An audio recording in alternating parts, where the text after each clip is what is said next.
인천광역시 교육청 중등쌤튜브 고등학교 한국사 길진봉입니다. 자, 지난 1차 시에 이어서 2차 시 시작을 해보도록 하겠습니다. 자, 이번 2차 시는요, 지난 시간에 우리가 살펴봤던 고려 멸망 이후 이제 조선 건국부터 일제가 대한제국을 식민지로 만드는 국권 피탈까지의 과정을 같이 살펴보도록 하겠습니다. 흐름과 키워드 중심으로 접근을 하도록 할게요. 우리가 오늘 공부할 시기가, 우리가 오늘 짚어볼 시기가 사실상 조선의 전시기라고 볼 수 있습니다. 대한제국도 어쨌든 조선 왕조의 연장선상이라고 볼 수 있기 때문이죠. 자, 조선의 거의 처음과 끝이라고 볼 수 있는데, 조선시대는 1392년부터 1910년까지라고 볼 수가 있어요. 그리고 이 시기는 다시 전근대와 근대로 구분이 됩니다. 우리가 이제 한국사에서 보통 근대라고 하는 부분이 흥선대원군과 고종이 등장한 부분 이후부터거든요. 그때부터 이제 우리는 개항기라고 이야기를 합니다. 그래서 이제 전근대와 근대로 구분을 할 수 있고요. 전근대는 다시 외란호란을 기준으로 전기와 후기로 또 구분이 됩니다. 그래서 우리 먼저 조선 전기부터 하나씩 중요한 흐름과 내용들 살펴보도록 하겠습니다. 조선 전기의 왕들은 보기와 같습니다. 태정, 태세, 문단세, 예성, 연중, 인명선까지죠. 자, 이 왕들 중에서 조선 전기의 주요 왕이라고 한다면 태조, 태종, 세종, 세조, 성종이 있어요. 이 왕들을 중심으로 해서 조선 전기의 역사적 흐름을 파악하는 것이 좋을 것 같습니다. 자, 그럼 먼저 태조부터 보죠. 태조는 이성계입니다. 고려 말에 굉장한 장군이었고요. 조선을 건국한 인물인데 태조에 대해서는 뭐 사실상 조선을 세웠다 정도만 알아두시면 될 것 같습니다. 정도전과 같은 급진개화파와 함께 급진파 신진사대부와 손을 잡고 조선을 세운 인물이죠. 사실상 근데 조선 전기 때 정치적으로 조선의 기틀을 다지는 데 있어서 중요한 역할을 한 인물은 태조보다는 그 아들이었던 태종입니다. 이방원이죠. 이방원은 원래 세자가 아니었는데요. 왕자의 난을 일으켜서 형제들을 제거하고 권력을 쟁취하게 됩니다. 그리고 이제 자기 형인 정종을 허수아비의 왕으로 잠깐 세웠다가 이제 본인이 조선의 3대 왕으로 즉위를 하게 되죠. 태종은 육조 직계제를 실시하는데요. 이 육조 직계제가 이제 태종의 정책 중에 가장 중요한 부분이라고 할 수 있습니다. 육조는 조선의 행정관청이에요. 그리고 육조를 지휘하는 위치에 있던 게 바로 의정부라는 기구인데, 의정부는 영의정, 좌의정, 우의정과 같은 조선의 재상이라고 하죠. 높은 신하들이 모여서 국가의 주요 정치를 논의하는 기구입니다. 그런데 이 의정부를 패스하고 육조가 직접 왕과 소통하도록 만든 게 바로 육조 직계제예요. 그래서 의정부의 권한을 약화시킨 거고요. 이게 무슨 의도냐? 재상들의 힘을 빼서 왕의 입지를 넓히겠다는 거죠. 이게 이제 이방원과 정치적으로 대립했던 정도전의 대한 그런 악감정, 그렇죠? 정도전을 죽이고 왕이 되는 과정에서 이 의정부 신하들의 힘을 빼야겠다라는 그런 이 태종의 이런 생각이 작용한 결과다. 이렇게 우리가 얘기할 수 있겠습니다. 어쨌든 왕이 직접 이제 정치에 영향력을 행사하기 위해서, 크게 행사하기 위해서 육조직계제를 실시했다. 이렇게 볼 수 있겠고요. 오늘날의 신분증에 해당하는 요 호패법도 실시함으로써 인구 파악하고 세금 수치를 용이하게 만들었다. 이 정도 우리가 기억을 하면 될 것 같습니다. 그래서 태종은 왕권을 단단하게 다졌고요. 이 단단한 이 왕권의 기반을 그 아들인, 굉장히 똑똑한 아들이죠. 세종에게 물려주게 됩니다. 그리고 세종은 정말 역대급 업적을 남기게 되죠. 우리 역사상 올타임 레전드 황제가 아니라 왕인데 올타임 레전드 군주가 바로 이 세종이죠. 세종은 굉장히 소통을 중시했던 왕입니다. 그래서 아버지였던 태종과 달리 의정부 서사제를 실시해서 의정부의 힘을 다시 조금 키워줬어요. 그래서 의정부와 육조가 함께 소통하고 왕도 같이 이야기하는 그런 정치를 이룩하려고 했고요. 그리고 의정부 서사제와 더불어서 중요한 것이 바로 이 집현전의 설치입니다. 학문 연구기관 집현전 설치해서 굉장히 다방면의 업적을 남겼고요. 또 세종의 가장 중요한 업적이라고 한다면 역시 이걸 빼놓을 수 없죠. 훈민정음을 창제했다는 거. 군사적으로도 많은 행보를 보였습니다. 왜구의 소굴로 지목되었던 쓰시마, 대마도를 정벌하기도 했고요. 그리고 사군육진을 개척을 해서 오늘날 한반도의 국경선의 원형을 만들기도 했다. 이런 굉장히 많은 분야의 업적을 남긴 인물이 바로 세종입니다. 근데 이제 세종이 죽고 나서 이후에 문종이 즉위를 하는데 문종이 금방 사막을 한단 말이에요. 그래서 나이 어린 단종이 즉위를 했는데 이 단종은 우리가 잘 알고 있듯이 삼촌이었던 수양대군에게 왕위를 빼앗기게 됩니다. 그 수양대군이 바로 세조죠. 이 야심만만한 표정이 보이지 않습니까? 그렇죠? 이 세조는 자신의 조카인 단종을 이제 왕위에서 밀어내고 이제 자기가 세조로서 이제 왕이 됩니다. 이 세조는 여러모로 이제 태종, 자기 할아버지인 태종과 좀 비슷합니다. 왕권을 강화하기 위해서 육조 직계제로 다시 돌아갔고요. 그리고 단종을 보필하는 신하들이 이제 단종을 위하던 신하들이 집현전 출신이 많았어요. 그래서 집현전을 폐지해버렸어요. 그래서 소통보다는 왕권 강화에 굉장히 주력을 했던 인물인데, 그러면서도 이제 경국대전이라는 조선의 가장 중요한 법전이죠. 이 경국대전 편찬에 착수하는 그런 업적을 남기기도 한 인물이기도 합니다. 세조 때 편찬되기 시작된 이 경국대전은 언제 완성되냐면 성종 때 완성이 됩니다. 자, 고려의 성종처럼 조선의 성종 역시 조선의 체제를 어느 정도 완성시킨 왕이다, 이렇게 이야기할 수 있고요. 그 중심에는 바로 이것이 있습니다. 경국대전을 반포했다는 거. 조선의 가장 기본적이고 중요한 법전이 바로 이 경국대전이죠. 요건 이제 성종 때 완성해서 반포를 했고요. 집현전의 후신이라고 할 수 있는 홍문관도 설치했어요. 그래서 이 성종은 여러모로 조금 세종과 약간 비슷한 포지션이기도 합니다. 그리고 문제는 뭐냐면 이 세조가 단종을 밀어내고 왕이 되는 과정에서 공을 세운 공신들을 대거 책봉을 했는데, 이 공신들이 성종 때 가니까 너무 힘이 세진 거예요. 그래서 성종은 이 공신 세력을 견제하기 위해서 새로운 이들을 등용을 합니다. 새로운 피. 그게 바로 누구냐면 사림이에요. 그래서 성종 때 본격적으로 지방에서 학문 연구에 주력하던 이 사림들이 중앙 정치판에 등장하기 시작을 했구나. 공신과 사림 세력 간의 대립의 낌새가 조금씩 나타나기 시작을 했구나라는 것을 알아두시면 좋을 것 같고요. 이 공신 세력은 이제 이후에 훈구라고 불리는 세력이 됩니다. 그래서 훈구와 사림 간의 대립이 이후에 펼쳐지게 되고, 이 훈구와 사림 간의 대립은 연산군부터 명종대에 이르기까지 이제 쭉 지속된다. 그리고 그 과정에서 사림들이 큰 피해를 입는 사화라는 것이 여러 번 발생했고 라는 것을 여러분들이 기억하시면 좋을 것 같습니다. 이 사화에서 사림들이 많은 피해를 입었지만 결국은 지방에서 든든한 세력 기반을 갖추고 있었던 이 사림들이 최종적으로 승리를 합니다. 그래서 선조 때 가면은 사림들의 세상이 되는데요. 문제는 이 사림들이 자기들끼리도 이제 학문적 입장과 정치적 입장을 가지고 이제 파를 나누기 시작을 했다는 거예요. 그래서 붕당이라는 것이 출현을 합니다. 동인과 서인으로 출발해서 남인 북인도 나눠지고요. 노론소론도 나눠지고, 그렇죠? 붕당이 막 나중에 나눠지게 되죠. 그래서 사림들은 훈구를 밀어내고 정권을 잡았지만 붕당을 만들어서 다시 분화가 되었다라는 것을 같이 파악해 두시면 좋을 것 같습니다. 여기까지가 이제 조선 전기입니다. 조선 전기고요. 조선 전기와 후기를 나누는 분수령이 되는 걸 우리가 흔히 양난이라고 하는데요. 외란과 호란을 합쳐서 양난이라고 하죠. 자, 외란과 호란 간단하게 보겠습니다. 임진왜란은 일본의 전국 시대를 통일한 도요토미 히데요시의 욕심이 불러일으킨 전쟁이라고 볼 수 있습니다. 근데 여기서 이제 이순신이 이끄는 수군, 그리고 전국의 의병, 그리고 명나라의 지원군 덕분에 조선과 명이 일본을 상대로 결국 승리를 거두게 됐고요.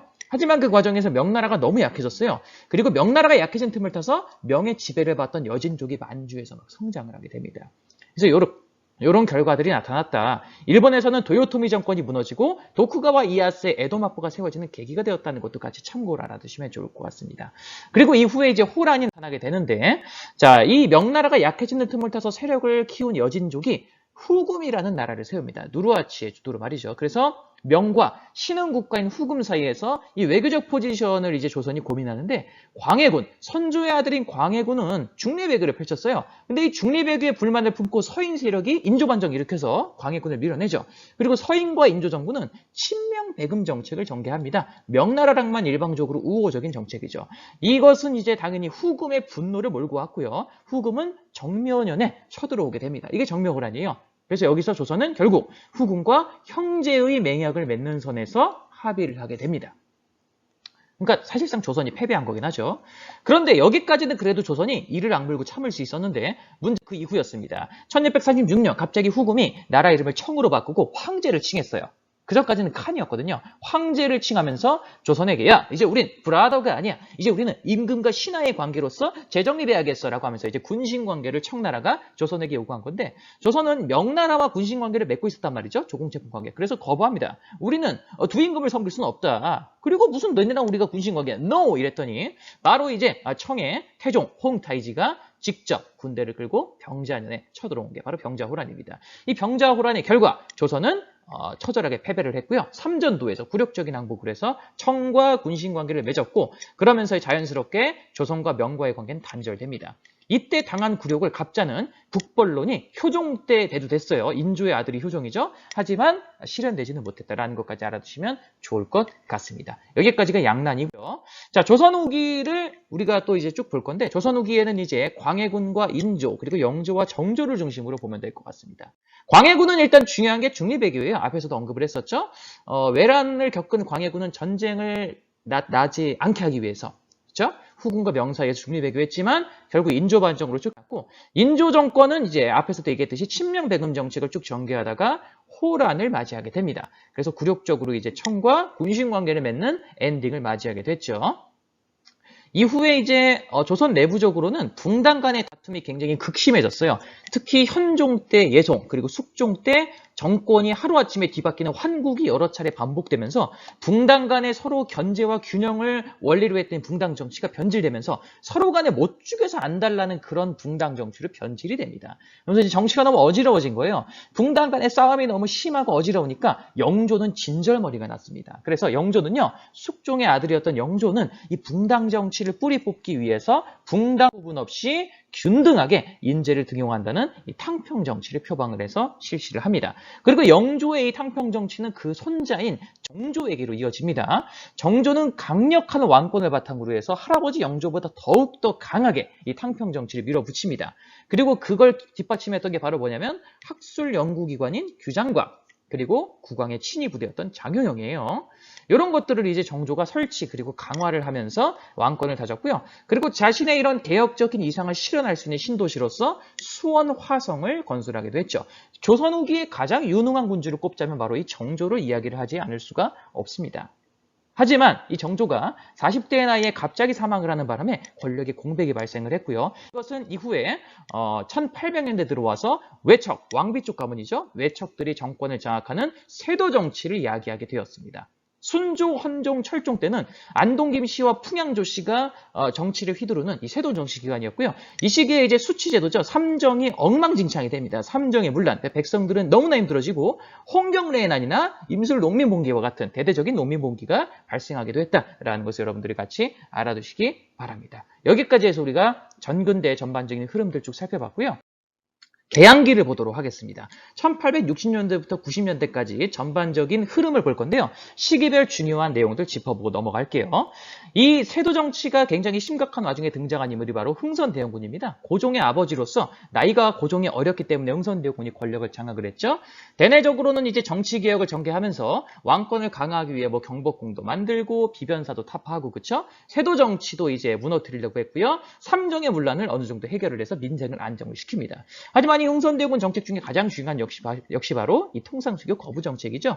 그래서 프랑스를 상대로 병인양요, 그리고 미국을 상대로는 신미양요를 함으로써 이들의 통상수교 요구를 무력으로 단호하게 대처를 합니다. 하지만 1870년대 들어와서 고종이 이제 성인이 됐어요. 그래서 고종이 1873년부터 친정, 이제 직접 정치를 하게 되는 것이죠. 그리고 이제 조선의 이 대외관계 기류가 조금씩 변화하기 시작을 합니다. 그래서 1875년에 운요 사건을 계기로 1876년에 일본과 강화도 조약을 체결하게 된 것이죠. 이게 이제 조선이 본격적으로 개항을 하게 된 계기였는데 안타깝게도 이 강화도 조약은 불평등 조약이었어요. 일본에게 일방적으로 유리했다는 거죠. 부산, 원산, 인천 세 개 항구를 개항하는 계기가 됐고요. 일본의 영사재판권과 해안측량권을 인정한 불평등 조약이었다. 그래서 개항을 하긴 했지만 조금 이제 시작이 좋지 않았구나라는 것을 우리가 알 수가 있습니다. 그리고 일본은 이때부터 이 한반도에 대한 영향력을 확대하기 위한 그런 움직임을 전개해 나갔다. 이렇게 이해하시면 될 것 같습니다. 자, 1880년대 들어오면 이제 조선 정부가 본격적으로 개화 정책을 강력하게 추진해 나갑니다. 통리기무화문이라는 기구를 설치해서 개화 정책을 총괄하게 했고요. 동도서기라는 온건한 스타일의 동양의 사상을 중심으로 서양의 기술을 받아들인다는 온건한 스타일의 개화를 추진하는데요. 이런 정부의 개화 정책에 반발이 있었어요. 대표적으로 두 사건이 있습니다. 먼저 첫 번째는 개화, 근대화죠. 이 근대화 자체에 반발한 구식군인들이 주도했던 임오군란이 있었어요. 그리고 두 번째는 개화 방식에 대한 반발이죠. 더 급진적으로 해야 된다라는 그 급진개화파가 일으켰던 김옥균 등이 일으킨 갑신정변이 있었습니다. 이 두 가지 사건은 근데 모두 누가 진압했냐면 모두 다 이 청나라가 진압을 했고요. 청나라의 영향력이 강해지는 계기가 됐어요. 그러다 보니까 조선 내에서 청과 일본이 서로 간에 이제 세력 다툼을 벌이게 되는 계기가 되었고요. 청과 일본 간의 세력 대립이 조선 내에서 굉장히 심해졌는데 그 결론은 1890년대에 나게 됩니다. 1894년에 동학농민운동을 계기로 벌어진 이 청일전쟁에서 일본이 승리하면서 일본이 조선의 패권을 가져가는가 싶었는데 여기서 이제 갑자기 러시아가 개입을 합니다. 그리고 고종의 왕비인 명성황후가 이 러시아를 끌어들이려고 하자 이에 분노한 일본이 을미사변이라는 만행을 저질러서 명성황후를 시해하죠. 그런데 신변의 위협을 느낀 고종이 러시아 공사관으로 피신하는 아관파천을 단행하면서 이 조선 내에서 러시아 입김이 굉장히 강해집니다. 아간 파천하고 1년 후에 다시 궁궐로 돌아온 고종은 자주국임을 표방하기 위해서 대한제국이라는 것을 수립을 해요. 이름을 바꾼 거죠. 황제가 됩니다. 하지만 여전히 러시아의 영향력이 이 대한제국에서 굉장히 강했고 일본은 이제 생각을 하는 거죠. 야, 내가 한국을 식민지로 삼으려면 이 러시아를 꺾어야겠구나라고 생각을 하는 겁니다. 그리고 그것은 1904년의 러일 전쟁으로 나타나게 됩니다. 대한제국기 1904년에 러일 전쟁이 벌어졌는데 이 그림에서도 알 수 있듯이 거인인 러시아를 상대로 난징이 일본이 이길 수 있겠냐라는 여론이 많았지만 일본의 뒤에는 미국과 영국이 지원을 해주고 있었기 때문에 결국은 놀랍게도 일본이 이기게 되고요. 이제 완전히 이 한국을 식민지로 병합할 준비를 마친 일본은 이토 히로부미, 바로 이 인물이죠. 이토 히로부미의 주도하에 을사늑약을 강제로 대한제국과 체결해서 대한제국의 외교권을 박탈하고 통감부라는 걸 설치해서 노골적인 내정 간섭을 하게 됩니다. 이제 보호국이 된 거예요, 대한제국이. 이 을사늑약 굉장히 중요하고요. 이 을사늑약의 부당함을 이제 국제사회에 호소하기 위해서 고종은 네덜란드 헤이그의 만국평화회의에 특사를 파견해서 호소를 합니다만 일본의 방해로 실패하게 되고 일본은 이를 빌미로 고종을 강제로 퇴위를 시키고요. 내정 간섭을 더 노골적으로 하기 위해서 정미 7조약이라는 걸 체결을 하고 대한제국의 군대까지 해산을 시킵니다. 그리고 나서 이제 모든 준비를 마친 일본은 1910년에 대한제국을 식민지로 완전히 흡수하는 한일 병합조약을 체결하게 되었다라는 이 흐름을 여러분들이 잘 기억을 해 두시면 좋겠습니다. 여기 나와 있는 사건들은 굉장히 중요하기 때문에 여러분들이 반드시 맥락과 주요 내용을 알아두셔야 된다라고 말씀을 드리고 싶네요. 자, 여기까지 해서 우리가 조선 건국부터 국권 피탈까지의 전반적인 흐름과 중요 키워드들을 살펴봤습니다. 자, 고생하셨고요. 자, 다음 차시 이제 3차시 마지막입니다. 3차시에서는 이제 일제강점기부터 광복 이후 현재까지의 주요 역사적 사건들과 흐름, 키워드를 살펴보는 시간 가져보겠습니다. 여러분 고생하셨습니다. 안녕!